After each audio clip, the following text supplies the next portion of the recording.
In this tutorial, I'm going to show you how you can add voiceover on your videos on InShot. If you find this video helpful, I'll kindly request that you support me by liking the video and also by subscribing to my channel.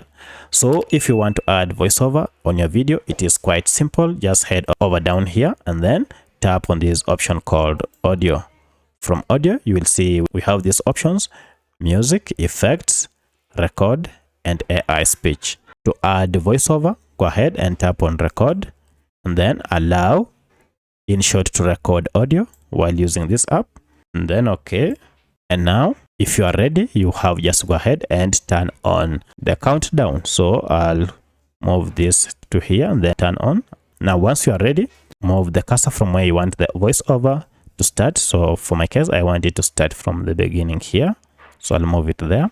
And then to start recording, just tap on this record button. So I'll tap on it and then begin after the countdown. 1 2 3, 1 2 3, 1 2 3. And once you're done, tap on it again to stop, and then tap on the tick to save your changes. And look at that, your voiceover has been added. And if I go ahead and play, 1 2 3, 1 2 3. Yes, it has been added, though the volume is quite low, but that has been added. So that's how you add a voiceover on your videos using InShot video editor. If you have any other question, kindly let me know in the comment section. Otherwise, thanks for watching and let's meet in the next video.